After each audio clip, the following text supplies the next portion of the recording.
Hey folks, welcome back to another Dice Tower preview. I'm Mark, and today we're taking a look at Requiem, Downfall of Magic, which is brought to you by Ludus Magnus Studio. It's for 1 to 4 players, ages 14 and up, and games generally run about 60 to 90 minutes.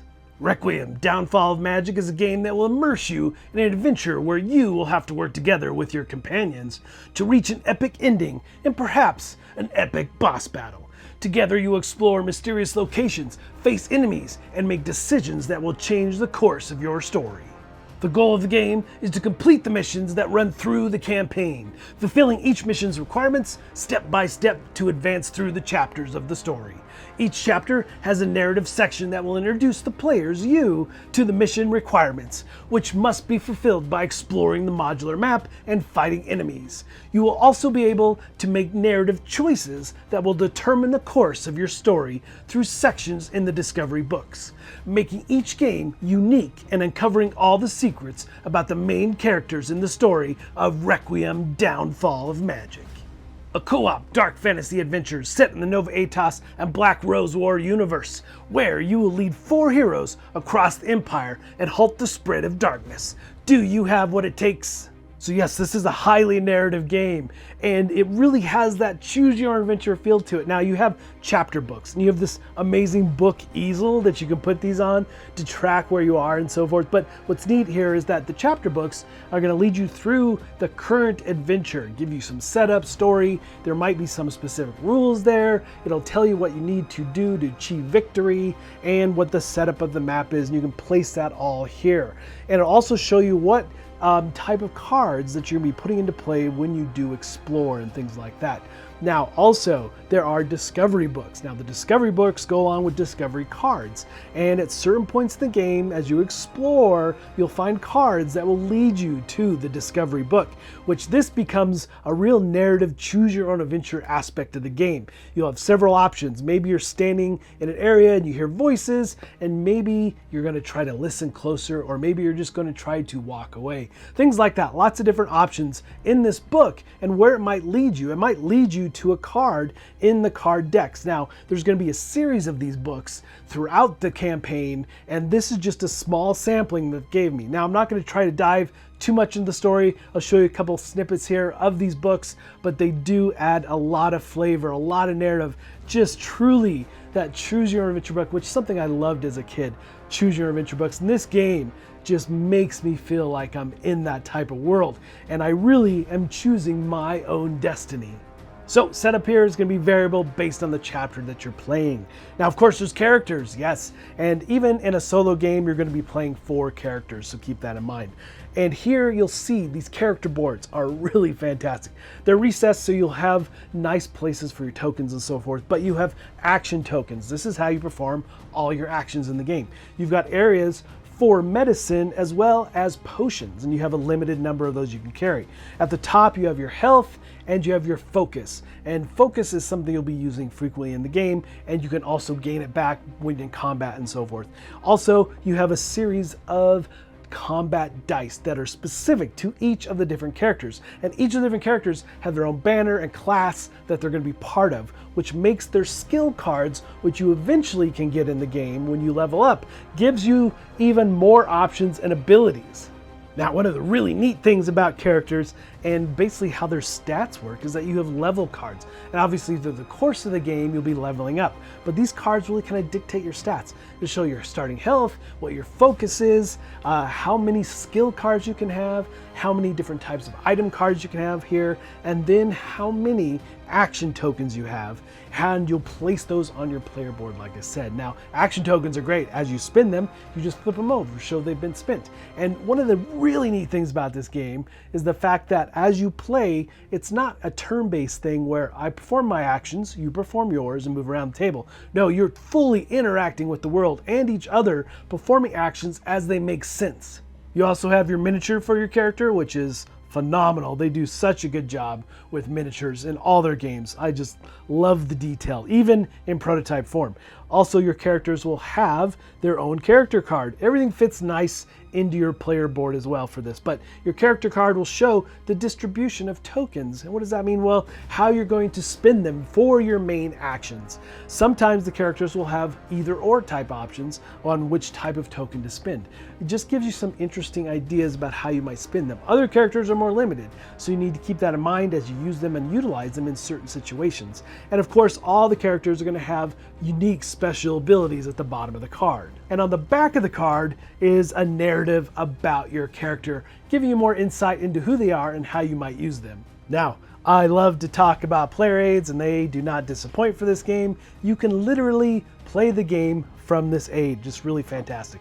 It has a breakdown of all the actions on the one side, and then the other has your turn phases, which are very straightforward, as well as some nice enemy traits. I really like some of these traits, like Crazed. If you enter into a spot with a crazed enemy, they can perform an attack of opportunity. So lots of interesting different types of traits to be aware of with enemies, and combat is super straightforward, which we'll take a look at. But this will show you your different types of potions you can get as well as a breakdown in all the icons. So literally though, this is all you need to really play the game, as well as obviously referencing the cards and so forth as you move through this world.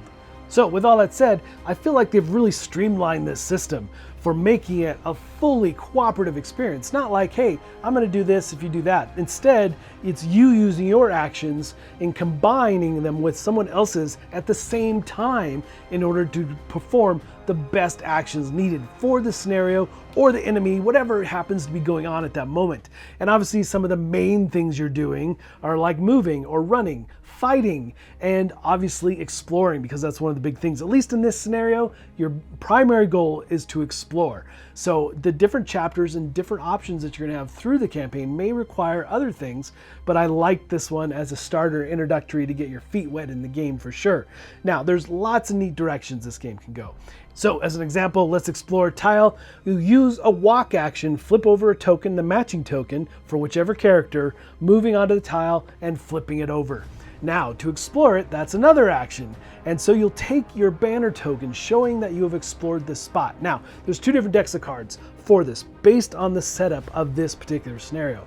You'll take the first card and you'll read whatever it is. It could be an enemy, it could be an event. You might have to roll a chance die, all kinds of different things that can happen here. And you'll put it into play, again, grabbing the appropriate miniature if it is an enemy, and you're looking at the pips on the front of the stand of the enemy showing which one it is, so you can differentiate them out on the board.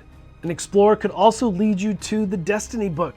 You'll be reading and choosing your path there, perhaps pulling a card as well if the book calls for it as you move through the different sections and the story itself. So lots of different things that can happen with those explorer cards. And you are after a certain objective based on the chapter you're playing, but you are going to be moving through this world and discovering enemies, taking chances. And the interesting thing here is that it encourages you to not use one character to do everything. So you might walk in with one and bring another character in for backup. As you explore the tile, you definitely don't want to explore with the same character twice because it becomes very costly to do so. So it encourages you to use others to help you do that and fully explore the tiles. In this case, you can only explore them twice, but there's lots of different options and how you go about that and how the combination of characters that you use as you move in across this world. So we explored and we did find an enemy. We found a weird crow. At the top left, you'll see three sets of icons. The first one is the enemy's health, in case the weird crow only has one. The second one is if you do a sneak attack, how much damage would you do to this enemy? And then lastly, the attack of opportunity that the enemy will get through various actions and so forth in the game. But at the bottom will be the treasure that you get for killing the enemy. And a lot of enemies will have descriptive text about abilities they have and so forth. And the pip in the top right corner just shows which of the miniatures it is that is in play. So it's really that straightforward. But now battles, I love how straightforward this is. You have your two set of dice, which are attack and defense. And the enemy has the same two set of dice. You're going to take all four, roll them together, and compare the values. Now, this is one of the ways that the heroes can get focus back. And you do have either or options on these dice sometimes. You'll see that the black stars on these dice will be the focus that you'll gain, but you might obviously be looking for swords to win the right to do the damage to the enemy, and really that's what it is. Can you hit them? Did they block you? And that's really all this is trying to determine. And then back to you. Did they hit you or did you block them? So lots of interesting things about how these battles go, but I love the fact of how straightforward and streamlined it is. One dice roll. And some of the characters will give you a reroll, things like that. You might have skills or items that augment what you're doing in battles as well. So lots of interesting things here about how these battles can play out and how you might use all the characters together in order to engage with a bigger enemy and help each other out in various ways like rerolls and so forth. Again, giving the game this real streamlined, easy access type feel. So those are really the basics around play. Lots of neat things. If you like cooperative, experience type gaming with a huge narrative, choose your own adventure, this has it in spades. And you're gonna have that objective for that chapter, and you need to really truly work together in order to pull off those objectives and follow along and make the right choices perhaps at times to unveil the story. And it is really up to you how that story evolves and how you best choose your path through it. All right, folks, just a reminder once again, this has been a Dice Tower paid preview, and everything you've seen has been in prototype form, so keep a close eye on the campaign for any change that still may occur. Now, with that said, I have to say that I know this is a paid preview, but wow, this is definitely my kind of game. Fully cooperative, the narrative, the choose your own adventure, all of that just plays into the things that I enjoy most about board gaming in general. So I love that you can interact with the world, how the level up system works for your characters, the different types of gears and skills that you can put into play, really some interesting things there. And of course, just the presentation style here is beautiful. They've done a nice job. I can't wait to play more. I just barely got a taste of it in this introductory scenario for the campaign. So I can't wait to play the full campaign. It's going to be a lot of fun, I suspect. And how best you work together is really kind of the key thing here. It does have that kind of RPG role-playing-esque feel to it for sure. But folks, ultimately, if this looks like something of interest to you, I'm sure they'd appreciate your support. So I think that's it from me, and until next time, we'll see you at the table.